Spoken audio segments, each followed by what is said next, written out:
Si no tienes nada de empatía, te va a ir bien como inversor. Y así Wall Street produce gente que no tiene empatía para ir ahí y tomar decisiones y para comerciar sin ningún reparo, sin dedicar un solo pensamiento a cómo podría afectar a su prójimo. De este modo crían a estos robots. Esta gente que no tiene alma, y como ni siquiera quieren pagar a esta gente, ahora están criando robots, verdaderos operadores algorítmicos. Goldman Sachs, en el escándalo mercantil de alta frecuencia, ponen un ordenador al lado de la bolsa de Nueva York.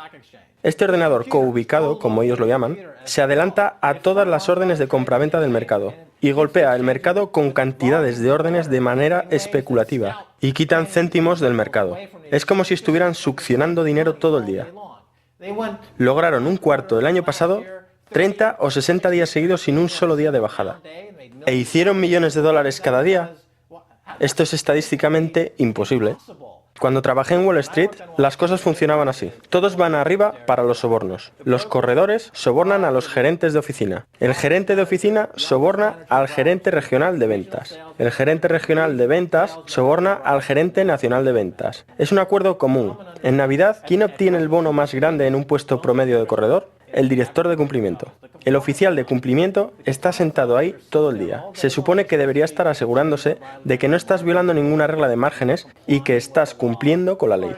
Por supuesto que sí. Hasta incluso podrías sobornar al oficial de cumplimiento. Y aún así, estás cumpliendo con la ley. Entonces, ¿cómo es que el fraude se ha convertido en el sistema? Ya no es un producto derivado.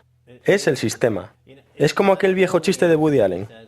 Doctor, mi hermano cree que es una gallina. Y el doctor le dice, tome una píldora y eso solucionará el problema. Y él le dice, no doctor, usted no lo entiende. Necesitamos los huevos, ¿ok? El intercambio de créditos fraudulentos entre los bancos para generar comisiones, para generar bonificaciones, se ha convertido en el motor de crecimiento del PIB de la economía de los Estados Unidos. Aunque esencialmente estén comerciando créditos fraudulentos que no poseen ninguna esperanza de devolución. Están procesando, generando y regarantizando nada. Si yo escribiera 20.000 millones en una servilleta y se la vendiera a JP Morgan, y JP Morgan escribiera 20.000 millones en otra servilleta e intercambiáramos las servilletas en un bar, y cada uno de nosotros nos pagáramos un cuarto del 1% de comisión, haríamos un montón de dinero para nuestro bono de Navidad. Cada uno de nosotros tendría en nuestros libros contables una servilleta de 20.000 millones que no tiene ningún valor real, hasta el momento en que el sistema ya no sea capaz de absorber servilletas falsas, en cuyo caso nos dirigiríamos al gobierno para que nos rescate financieramente.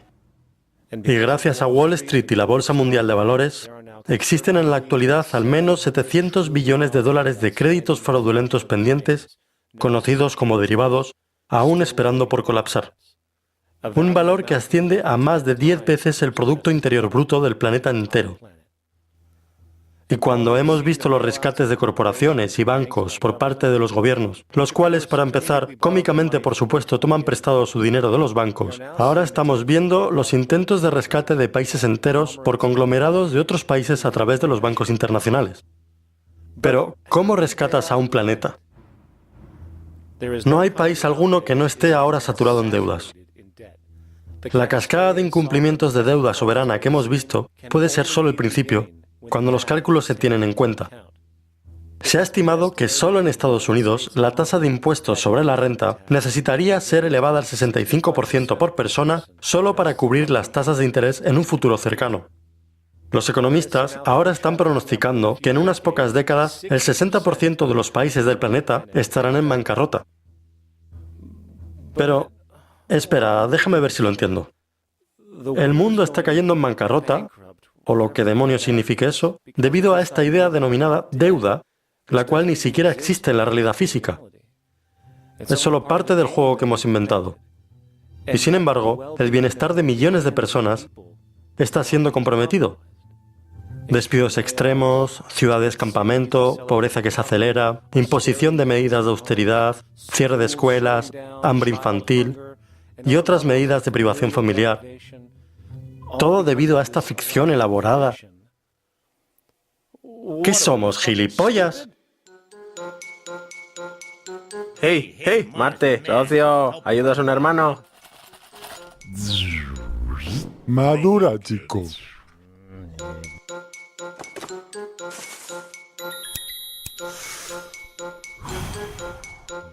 Saturno, ¿qué pasa, hermano? ¿Te acuerdas de esa sexy nebulosa que te ayudé a conquistar hace un tiempo?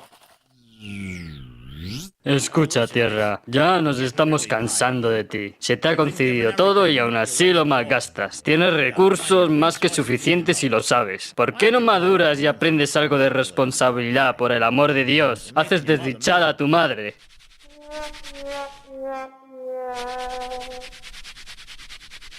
Estás por tu cuenta, amigo. Sí, anda ya.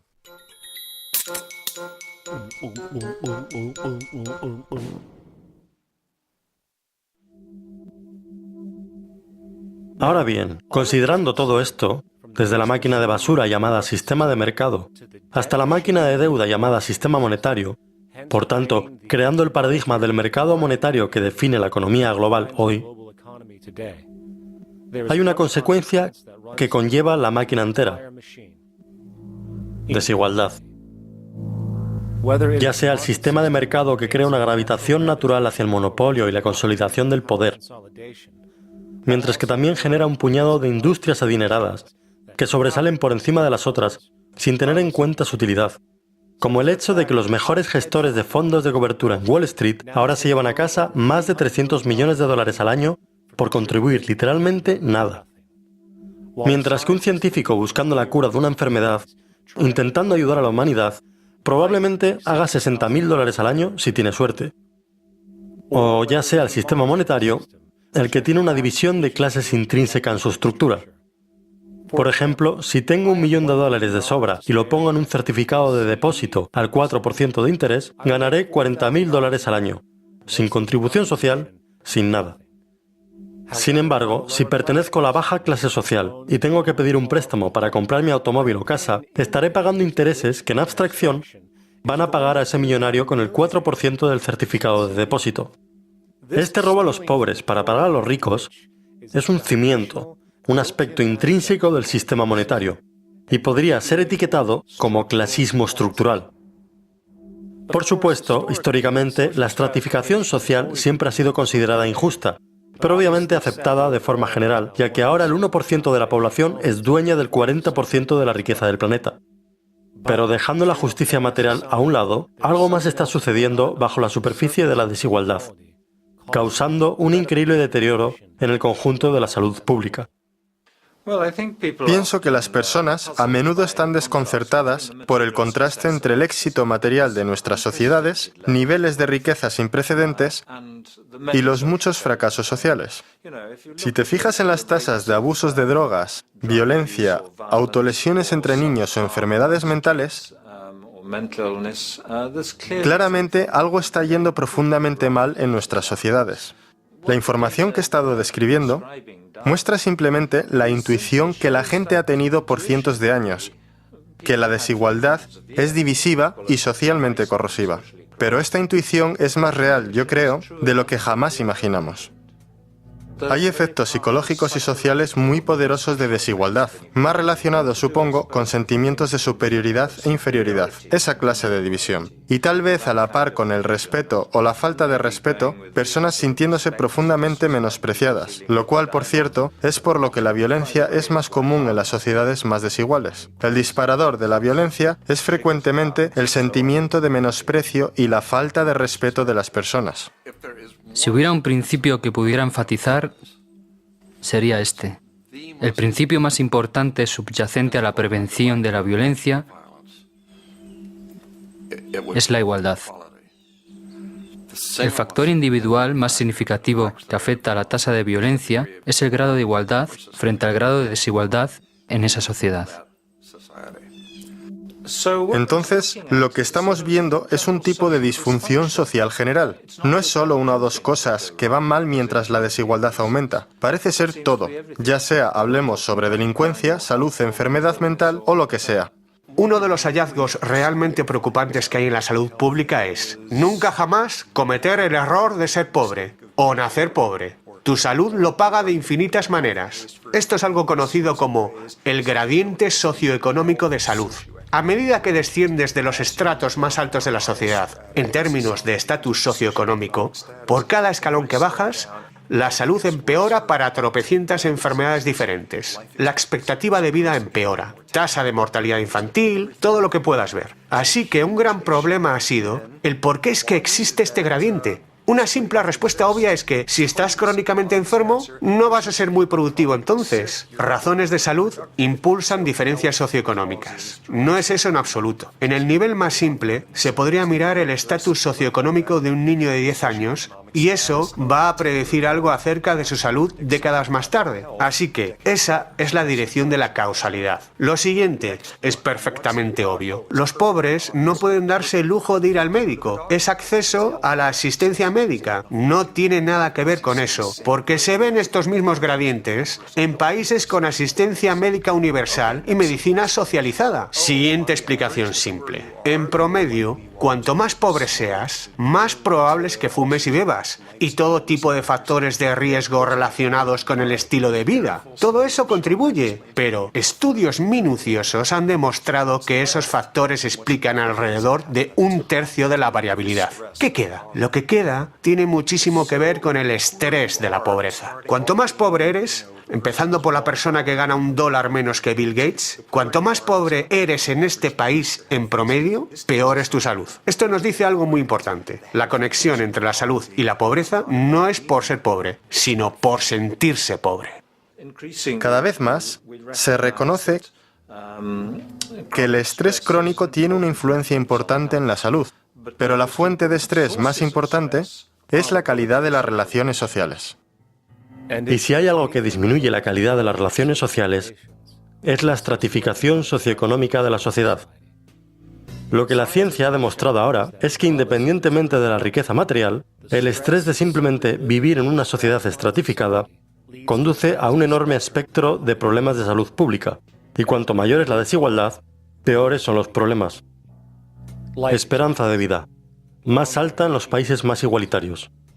Abuso de drogas, menos en los países más igualitarios.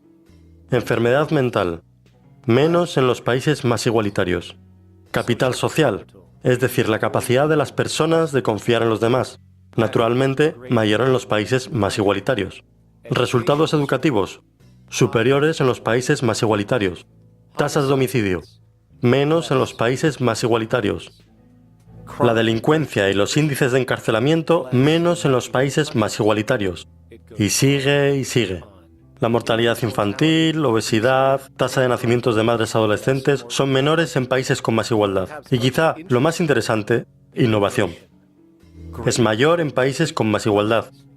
Lo cual desafía la vieja noción que una sociedad competitiva y estratificada es de alguna manera más creativa e inventiva.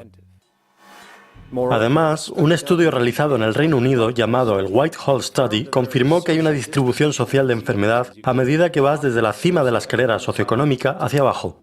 Por ejemplo, se encontró que los travesaños más bajos de la jerarquía social tenían 4 veces más incidencias de mortalidad por enfermedades cardíacas comparado con los travesaños más altos. Y este patrón existe al margen del acceso a servicios de salud. Así, mientras peor sea el relativo estatus financiero de una persona, peor será en promedio su salud. Este fenómeno tiene sus raíces en lo que podría calificarse estrés psicosocial, y que reside en la base de las más grandes distorsiones sociales que infestan nuestra sociedad actual. Su causa, el sistema de mercado monetario. No se equivoquen. El mayor destructor de la ecología, la fuente más grande de desperdicio, agotamiento y contaminación, el mayor proveedor de violencia, guerra, crimen, pobreza, maltrato animal e inhumanidad, el generador más grande de neurosis social y personal, desórdenes mentales, depresión y ansiedad, sin mencionar la fuente más grande de parálisis social que nos detiene de movernos hacia nuevas metodologías de salud personal, sostenibilidad global y progreso en este planeta. No es algún gobierno o legislación corrupta. No es una corporación deshonesta o cártel bancario. No es un defecto en la naturaleza humana. Y no es un secreto cabal oculto que controla el mundo. Es, de hecho, el sistema socioeconómico en sí, en su propia fundación.